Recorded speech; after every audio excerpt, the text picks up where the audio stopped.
Hey everyone, this is Yankel, Yankel and Baila, our dear friends, and I took a video of them about a year ago because they're just the most delightful couple. Yankel's known my husband since my husband is 13, I think. 13, right? And this bar mitzvah. So I invited them here for another video. Now that they've been married, how long?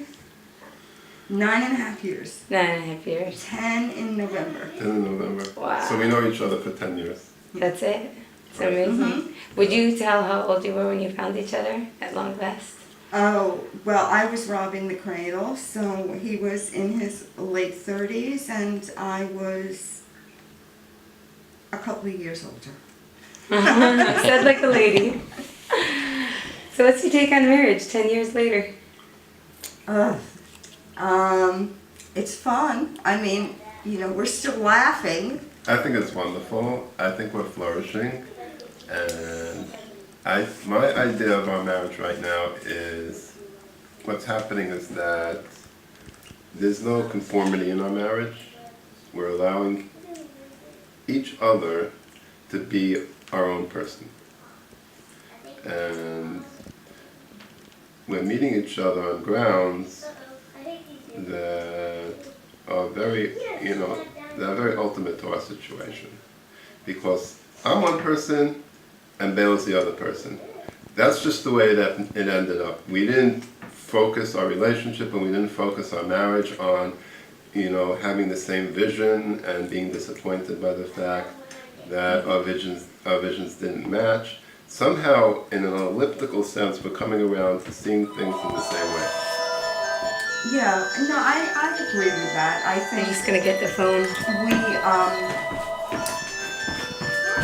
right now I think we have an empty house. We have an empty nest, right? So that has given Why do you us, call that an empty nest? well, because, no kids in the house. I think our first couple... I think our house is like full. I think our house is overflowing with pugs.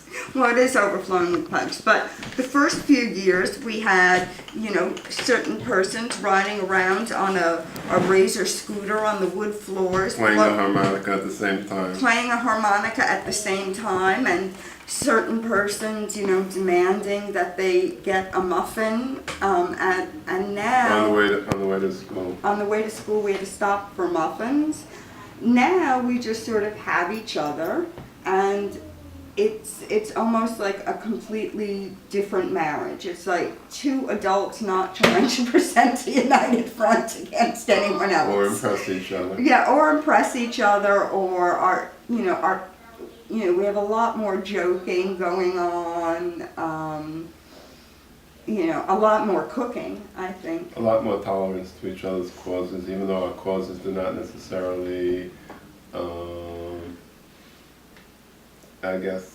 express each other's inner desires. Yeah, our causes politically are pretty different, and we each have different ways of approaching them, but we don't have to stick spaghetti in hot dogs anymore and boil it so that the spaghetti looks all cute. I mean, we're like living as two intelligent human beings now.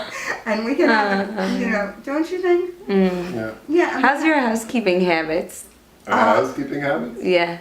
We clean the house every week, whether it needs it or not. Yeah. We both have a lot of things going on. We have the garden that we share, and we're obsessed. I'm obsessed from April until halfway through June with the garden, and then She wakes up at the crack of dawn and she works until about 2 o'clock in the morning. Yeah. I go to work, I clock in at about 7:45 I clock in, then I come home, then I wolf down supper, then I take a nap, which she hates me doing, then I go to my second job. Yeah. So I go out to teach. So we don't have time for all that. We don't have time for something as mundane as a dish, to be washed in the sink, or laundry to be picked up off the floor. Yeah, we have one day a week devoted to housekeeping, and we just do it on that day, and the rest of the week we don't. We're not keeping up on things. Yeah, we're not picky about housekeeping. Yeah. So, but we do have it divided nicely. I do all the cooking, and Jakob does all the laundry. And I'm a sous chef. And he's my sous chef. Except he's way too fussy. I will just say... I do the shopping, I take out the garbage, I do the laundry. Oh, poor you. Yeah, But I do. no, but he has to, it isn't good enough to just have green pepper in something. No, you need the red pepper for the red, and then you need the yellow pepper for To the pick up the color. colors, to pick up the Okay. colors. So everything we eat looks like confetti. You know what I mean? We're just, it's a party on your plate. Where And she's personally offended by the sight of any weed, and no matter how engrossed I am in whatever I'm doing, if there's a weed on the front lawn, it's Jakob, quick, get me the gardening gloves, get me the whatchamacallit. Everything is a whatchamacallit because she's losing her mind. No, it's what's his name, whatchamacallit, and I'm supposed to respond automatically to what this is and know what she's talking about. So. no, because all those garden tools, there's the Greek hoe and the Chinese hoe. I mean, you know, you have to know geography, not just gardening. You know. I have another And question. another thing, this is serious. Okay. This is serious. If one of us loses it, especially if she's going to lose it, I think it's very important to see what that is and to accept it and to learn from it. Lose it, like get angry?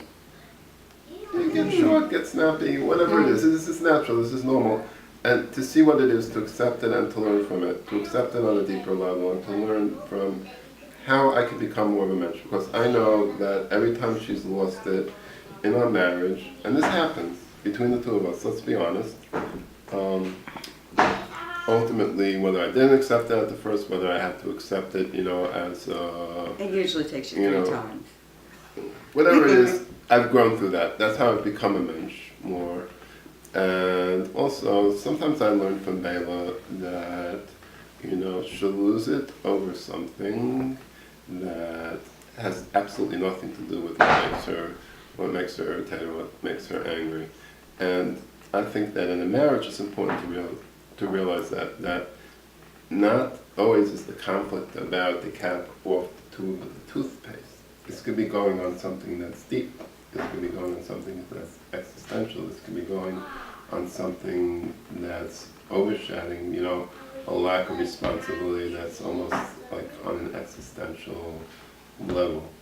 And in order to accept that, it takes humility and it takes willingness to grow, and it takes a certain level of honesty. He's huge at this point. That's how much he's grown. He can hardly fit in the house because of all my little Right, loose my things. shoulders just won't go through the door jam, and my hat won't fit on my head anymore. Because of my little losings about the toothpaste cap. But it's never been like that. You wanted to ask something? Oh, that wasn't as good as that. I wanted to ask about your tichel. My tichel. My Yeah. tichel is from Rivka Malka. No, I wasn't leading it. Do you have a shaitel? Do you have a wig? Yes, Yeah. I have a shaitel, yes. Yeah. I have a shaitel. The thing with the shaitel is it's so expensive and it's such a dray to get that I don't want to wear it often. I just keep it aside for Shabbos. And I wear it on Shabbos, but it's gotten already oxidized, which makes me unhappy. It's sort of reddish, but not a hip purpley reddish like a punk rocker. More like, you know, more like the red you'd buy in, you know, Kmart if you were dyeing your own hair. So I'm not crazy about the shaitel. I don't know. Her personality is techol. You know? Yeah, her my personality is techol. For family reasons and, you know, because... It's down to earth, you know, the type of person she is. Slightly funky, slightly radical, and very, very honest about herself. Like, I'm not going to try to fool you into thinking that this is me when it's not, which very often is what a shaitel represents.